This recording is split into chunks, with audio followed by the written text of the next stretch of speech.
the way it works. Without meaningful competition, farmers and ranchers don't get to choose who they sell to. Or put another way, our farmers and ranchers have to pay whatever these 4 big companies say they have to pay, by and large. But that's only half of it. These companies can use their position as middlemen to overcharge grocery stores and ultimately families. If we can hold a second, I was telling my colleagues earlier in my office that I was sitting in my kitchen yesterday, and there's a sunroom off the kitchen, and my wife was there with her sister and a good friend named Mary Ann, and she was saying, do you realize it's over $5 for a pound of hamburger meat? $5? Well, this is partly, the pound of beef today costs $5 compared to less than $4 before the pandemic. And here's some historical context. 50 years ago, ranchers got over 60 cents for every dollar a family spent on beef. Today, they get about 39 cents. 50 years ago, hog farmers got 40 to 50 cents for each dollar they spent. Today, it's about 19 cents. And the big companies are making massive profits. While their profits go up, the prices you see at the grocery stores go up commensurate. The prices farmers receive for the products they are bringing to market go down. This reflects the market being distorted by lack of competition. I've said it before and I'll say it again. Capitalism without competition isn't capitalism, it's exploitation. That's what we're seeing in meat and poultry, those industries now. Small, independent farmers and ranchers are being driven out of business, sometimes businesses that have been around for generations. It strikes at their dignity, their respect, and the family legacies so many of them carried for generations after generation. So I'm here as Secretary of Agriculture Tom Vilsack, former governor of the state of Iowa, and Attorney General Garland, to talk about how we can create fair markets and more opportunities for family farmers and ranchers and bring down the price at grocery stores. There are 4 pieces of our action plan. First, we're going to invest $1 billion in new and expanded meat and poultry processing capacity, funding that was included in the American Rescue Plan to revive our economy, to bring in more competition and dignity and more farmers, ranchers, and customers. We're going to invest in new and innovative small businesses and meat processors, the lifeblood of our economy. And when we do this, we'll give farmers and ranchers more options beyond giant processing conglomerates, shore up the weak points in our food supply chain. Secretary Vilsack will share some about this very shortly. Second, we're strengthening rules to protect farmers, ranchers, and other producers.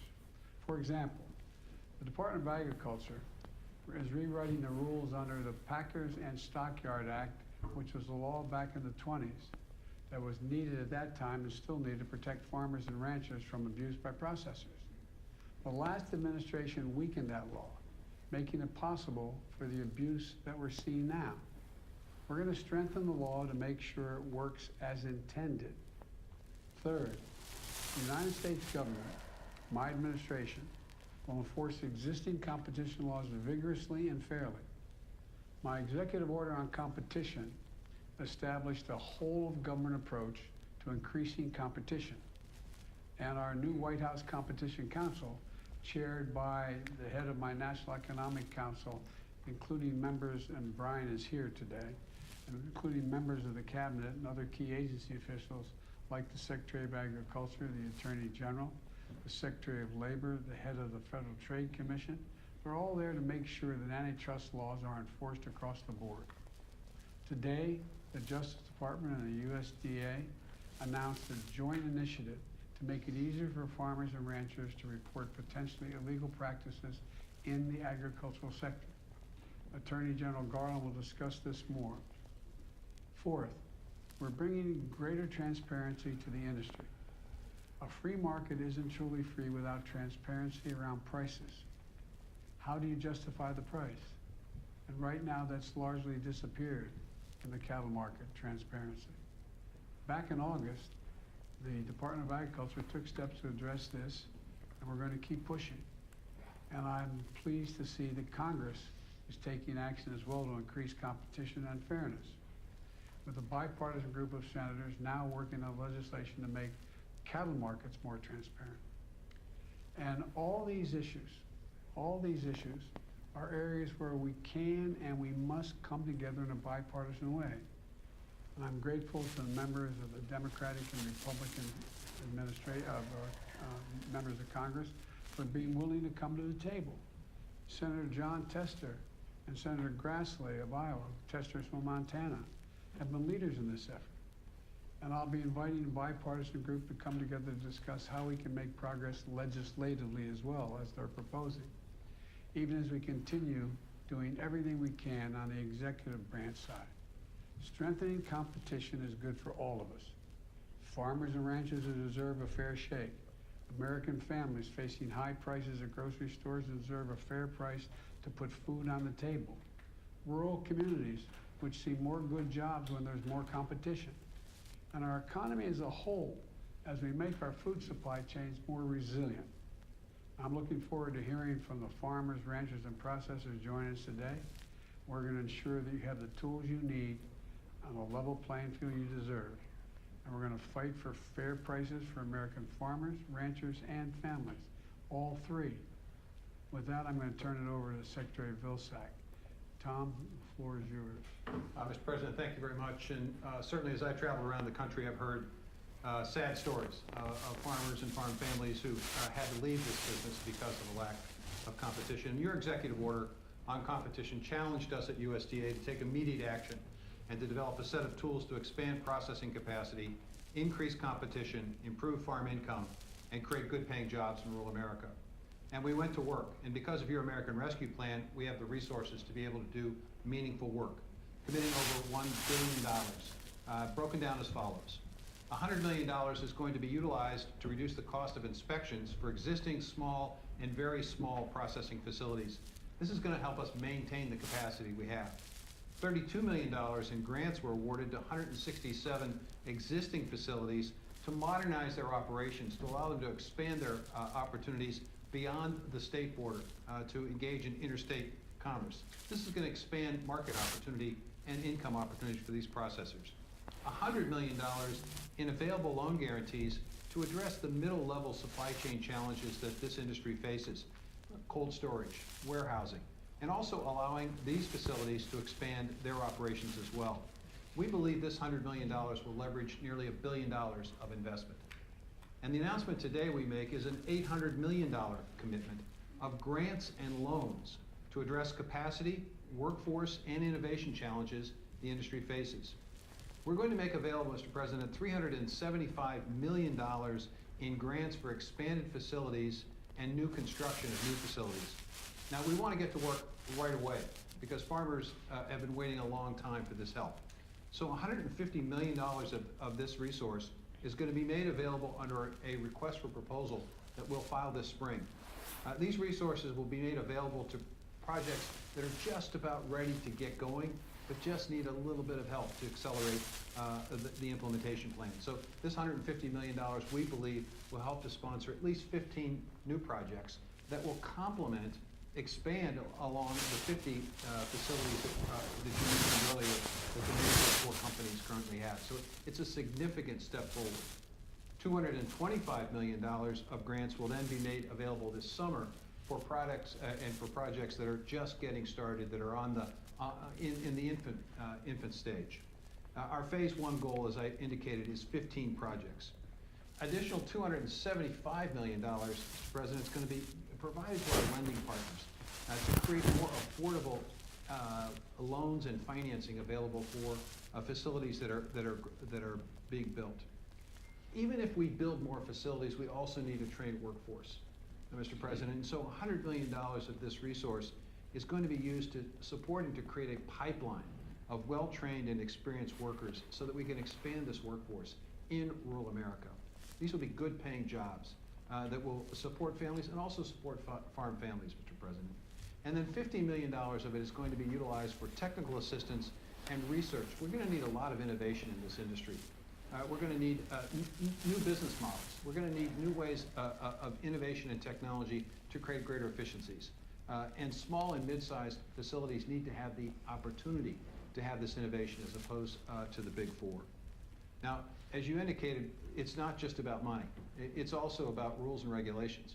And we are strengthening our Packers and Stockyards enforcement effort by leveling the playing field for producers and processors. And we're also working on a voluntary label program called Product of the USA to allow consumers to know exactly where their resources, their consuming dollar is being spent. We think this is going to better inform consumers in making choices. And we're looking forward to the creative partnership that we have with the Department of Justice, a strong working relationship in terms of enforcement. Mr. President, what this really is all about at the end of the day is improving farm income. It's about creating good-paying jobs in rural America that are so necessary. It's about giving the consumers choice and a break at the grocery store.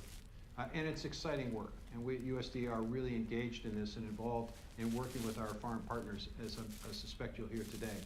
There are stories of woe out there, but we are committed to making a difference.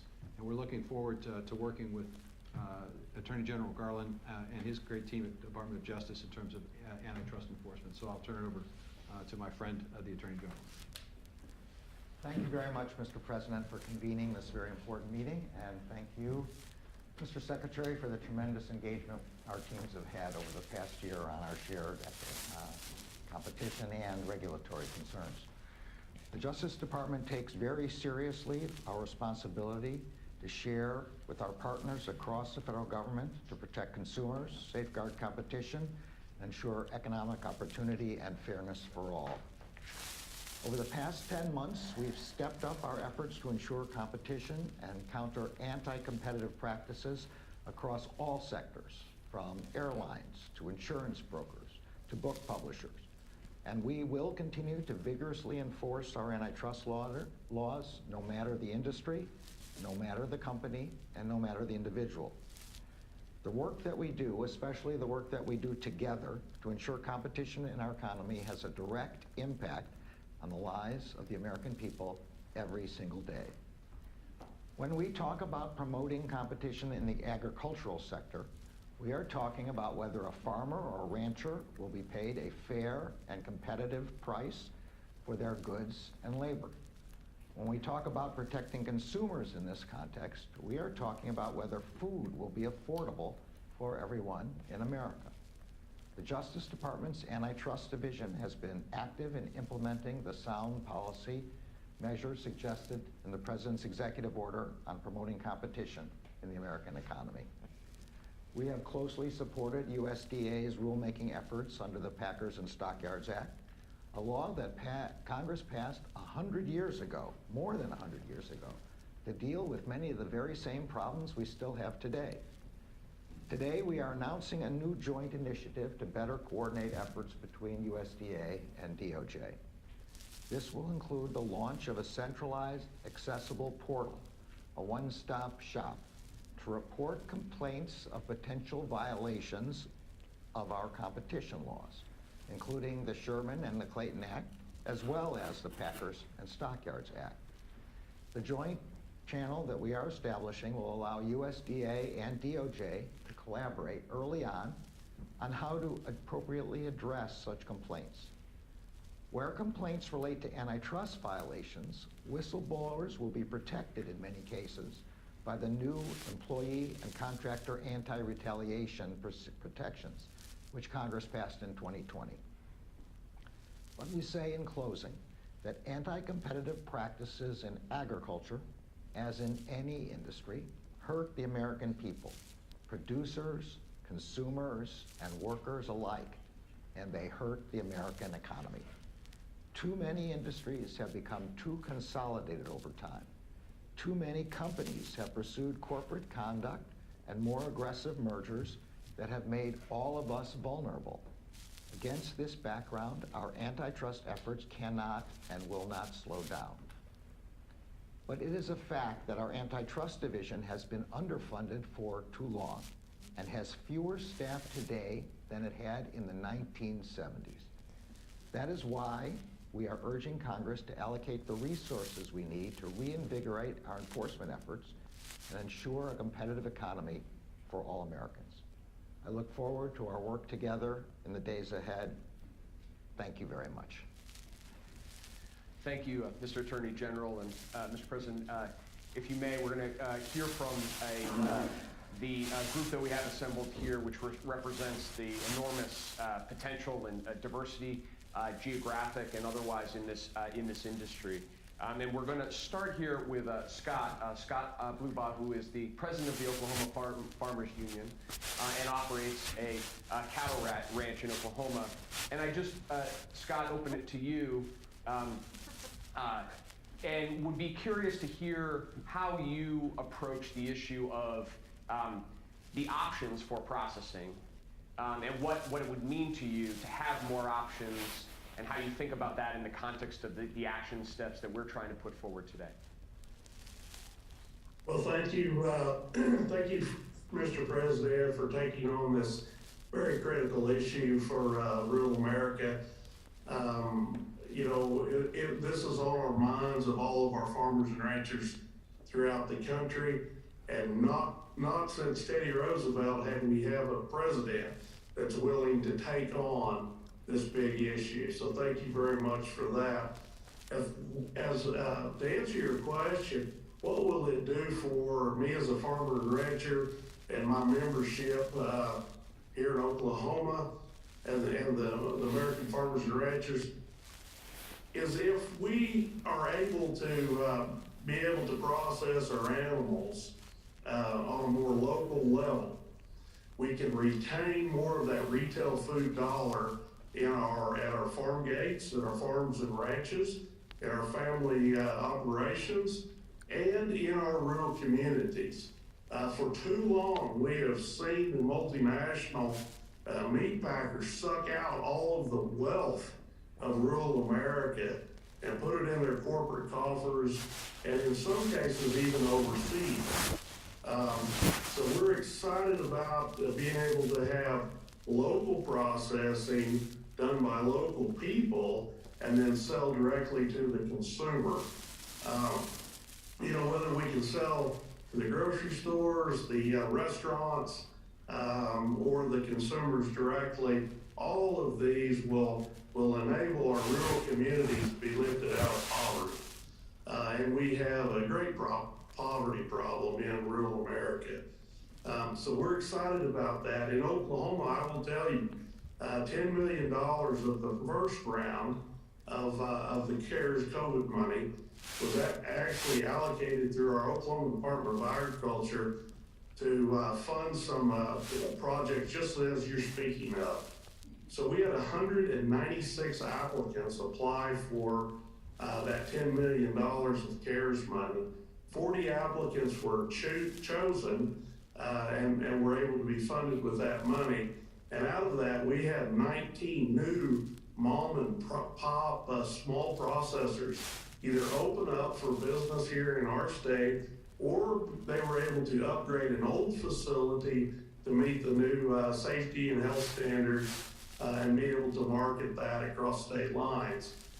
We also have had great success working with our tribal neighbors here in Oklahoma. As many of our tribal organizations, their governments have put new processing online or in the process of it, processing both their cattle and their buffalo. And their excess capacity that these new plants has created has also given our independent farmers and ranchers in the community an opportunity to get their cattle processed and marketed. So we're very, very pleased with that and look forward to everything I heard here today. Hey, Brian? Yes. Yeah. Please. Mr. President, what Scott said at the beginning was that this was a critical issue for rural America. And I think it's critical from two perspectives that he raised. One, the notion of keeping the dollars in the rural communities where the dollars are being and the wealth is being generated.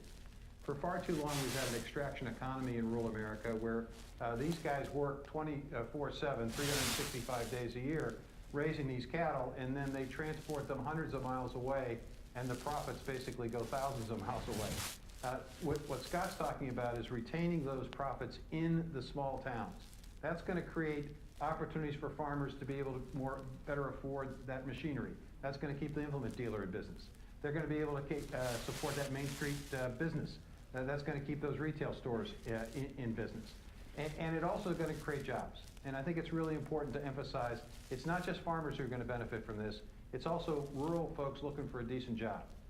And if we do this right, with workforce training, with assistance, we can have good paying jobs to complement what's happening on the farm. So this is an incredible thing. Just so you understand how dire this is, Mr. President, and I'll finish with this. I was in Council Bluffs, Iowa, talking to a farmer this summer. And he came up to me and he said, Mr. Secretary, thank you so much for doing this. He said, I just sold a load of cattle. And he said, this is what irritates me about this whole system. I lost $150 a head. $150 a head I lost on this cattle. But I know the processor that purchased those cattle is going to make $1,800 a head. And he looked at me and he said, Mr. Secretary, how is that fair? It's not. Can I ask you a question, Scott? When you talk about, you said be able to go locally. How far do you have to go before these smaller operations opened up to sell your cattle? I mean, the average farmer, cattleman in Iowa or in Oklahoma or wherever, how far do they have to take their cattle to actually sell them? Well, if we sell the cattle to the big four processors, then it's several hundred miles, and it's a little bit misleading that we have four of these very large companies and processors, but they're located more regionally. So in many cases, there's only one option to sell to, and so it's a take it or leave it price that you're offered. So when we try to go around that system and not give our cattle away to these multinational companies, but if we can process them on a local level and then sell directly to consumers, it's just a win-win for everybody. It's a win for the consumer. They get more choices. In my opinion, they get a better product. And we know, because of the pandemic, has shown us and proven to us that consumers want to buy local if they can. And they want to know where their food comes from. And they trust the American farmer and rancher to do that. And their faith in the American farmer and rancher is far greater than any of these multinational companies. So it's just a win-win for everyone I see, except maybe these four companies we're talking about. Thank you. So, Mr. President, I want to ask Corwin Heatwell to come in. Corwin is the founding farmer and CEO of Farm Focus, and to pick up on the last point, Corwin's on the front line of actually innovating and creating an alternative processing facility in the poultry industry. So, Corwin, can you talk a little bit about what motivated you to do it and the challenges that you've had in building your company? Yes, thank you. And as a sixth-generational farmer, I greatly value the farming lifestyle, but it was grieving when I saw dozens of farms closing down around me, and I realized that my own farm was not viable for the next generation. And we knew that something had to be done, but there was no option for us to get our animals processed locally. And everyone kept telling us that farmers don't start chicken companies. So with no other options, we started a company with a mission to promote and protect generational family farms. And we're now partnered with 73 independent family farmers and on track to exceed 100 this year. And we're also providing poultry products for around 1 million consumers. And our unique and scalable model of partnering with farmers focuses on the financial viability and sustainability, and it brings solutions to the three pain points that exist with the conglomerates. One, the lack of ownership of animals and inventory on the farm. Second, the lack of operational control that belongs in the hands of the farmers. And third is the tournament pay system that plays farmers against each other. And we found that when you empower farmers with ownership and control, enabling farms to be viable and sustainable for the next generation, then incredible success stories emerge of farmers returning to success from the brink of bankruptcy. And you even see the next generation returning to the farm. And we've seen the average age of our farmers now trend about 10 years below the national average. This model has enabled a resilient community of thriving farmers while bringing the consumers the transparent and traceable products that they've been looking for. And we're excited that this administration is focused on increasing the capabilities that create more options for generational family farmers. And we ourselves look forward to partnering with these new programs to expand and touch more farmers and communities. We believe that together we will continue to level the playing field for farmers and ranchers while establishing a more resilient supply network. So we thank you for your diligence in helping preserve the legacy of the American farmer. Thank you. You know, everybody, I come from the state of Delaware. Everybody thinks the big industry is chemicals. It's chickens. Chickens. Broiler chickens. $billion industries. And needs help. So anyway, sorry, I don't want to get too personal here. We're going to move to the next set, but we're going to pause for a moment and for the press to exit. Mr. President, can I ask you a quick question about the new CDC guidance? In your view, do you think it should have included a testing component? Thank you, guys. And when will Americans get those free COVID tests, sir? Are you going to break up the big four meat packers, Mr. President? All right, guys. Same door that was doing. Good confidence in your COVID team. Okay. Thanks, guys. Thank you. Thank you for your patience.